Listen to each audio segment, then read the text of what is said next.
তাহলে দিনের হাল কে ধরবে? দিনের ঝান্ডা রাসূলুল্লাহর কে ধরবে? হযরত আলী রাদিয়াল্লাহু তাআলা আনহু সাহাবীদেরকে বুঝায়, আবার যখন নবীজির কথা স্মরণ করে সঙ্গে সঙ্গে বেহুশ হয়ে জমিনের মধ্যে পড়ে যায়। কারণ আলী জানে নবী হারানোর কত বেদনা, নবী হারানোর বিয়োগ ব্যথা কত আলী জানে রে। হযরতে আলী রাদিয়াল্লাহু তাআলা আনহু সমস্ত সাহাবীদেরকে বুঝায়, আমার আসার খেয়ে জমিনের মধ্যে পড়ে যায়। কিছুক্ষণের মধ্যে বদ্য আরবি এখন পর্যন্ত মুসলমান হয় নাই, এখন পর্যন্ত মুসলমান হয় নাই। 300 বৌদ্ধ কর্মচারী নিয়ে আল্লাহর নবী সর্বপ্রথম যে গেটটা মদিনায়ে তৈয়্যিবার মধ্যে ঢুকে, এই মদিনায়ে তৈয়্যিবার মধ্যে ঢুকতে সর্বপ্রথম যে গেটটা ওভার করা শুরু করলো, ওই ওভার করার সঙ্গে সঙ্গে ওই সাহাবী হযরতে আলীর সাথে দেখা। সুবহানাল্লাহ। আলীর ঘাড়ের মধ্যে তরবারি। আলীকে দেখেই বৌদ্ধ আরবি ডাক দিয়ে বলতেছেন, ভাই রে, নবী কোথায় গো? আমি তো নবীর কাছে এসেছিলাম, কারণ শুনেছি কোরআনের মধ্যে আমি কোরআন পড়তে পারি না, আমার জ্ঞানের মধ্যে কোরআনের বিদ্যা নাই গো সাহাবী, বলেন তো আল্লাহর নবী কোথায় আছে? হযরত আলী বৌদ্ধ আরবির কথা শুনে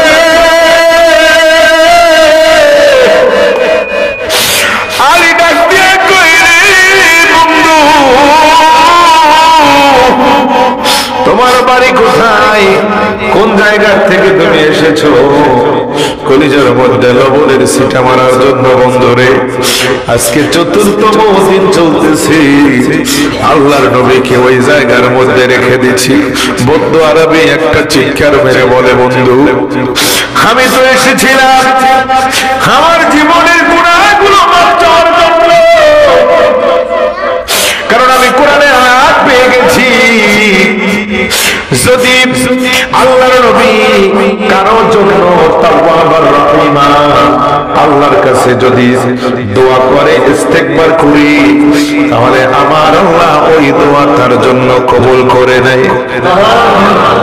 আমি তো এসেছি নবীর দপ্তরে মুসলমান হব, মুসলমান হয়ে নবীর কাছে আমি দোয়া চাইব, আমার নবী আমার জন্য দোয়া করবে, আমি বেগুনাহগার হয়ে যাবে, জন্য আমি এসেছি।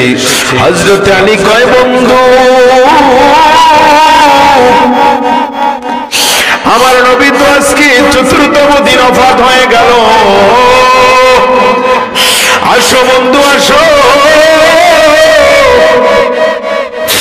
আমার রাসূল পাকের রওজা মুবারকের পাশে দাঁড়াইয়া তুমি সালাম দাও, কারণ আমার রাসূল তো মুর্দা নবী নয়, আমার রাসূল তো জিন্দা নবী। এখন উম্মতের সালামের জবাব মদিনায় শুইয়া শুইয়া উত্তর দিয়ে দেয়। বিশ্বাস আছে না নাই? আরো জোরে করে আছে না নাই? এ বন্ধু, আল্লাহর নবী যে জিন্দা, এখন উম্মতের সালাম নাই, এখন উম্মতের সালামের জবাব নাই, এই বিশ্বাস আমাদের আছে না নাই? আরো জোরে করে আছে না নাই?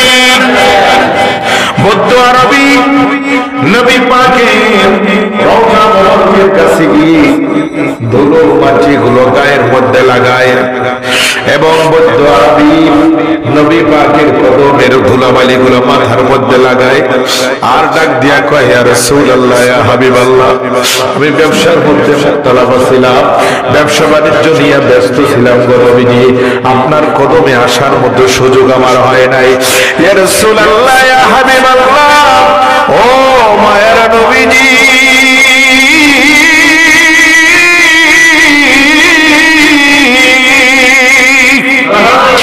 হুজুর, আমার আসার মতো সুযোগ হয় নাই, আমি ৩০০ কর্মচারী তাদেরকে নিয়ে আপনার কদম মোবারকে হাজিরা দিয়েছি। ইয়া রাসূলুল্লাহ, বড় আশা ছিল আপনার হাতে হাত দিয়ে আমি মুসলমান হইব, কালিমা নিব। ইয়া রাসূলুল্লাহ, আপনাকে আমি পাইলাম না, আমি আর এই জীবন রেখে কি হবে? বন্ধুদের এমন সময় হযরত আলী কয়, কান্দিস না রে বন্ধু, আমার নবী মুর্দা নবী নয়, আমার নবী জিন্দা নবী। আল্লাহু আকবার। হযরত ওমরকে ডাক দিয়েছে, হযরত আবু বকরকে ডাক দিয়েছে। এখন পর্যন্ত রাসূল পাকের এই যেই জায়গায় রওজা মুবারক পরিপূর্ণভাবে মাটি দেওয়া হয় নাই, উপরে গম্বুজ ছিল না, মাত্র আল্লাহর নবীকে সুন্দর করে ঘুম পাড়ায় রাখছেন।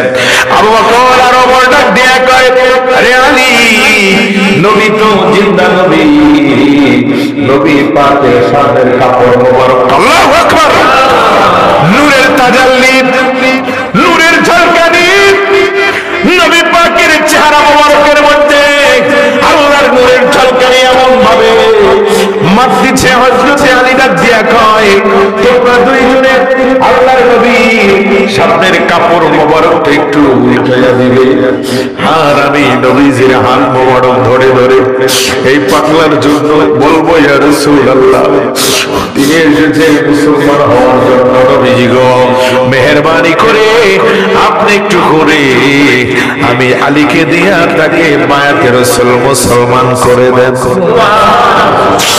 আল্লাহর নবী ও রহমতের নবীজি চেহারা মোবারকের যখন কাপড়টা সরানো হলো, দেখা গেল হযরত আবু বকর ডাক দিয়া কয়, ওই আল্লাহর কসম,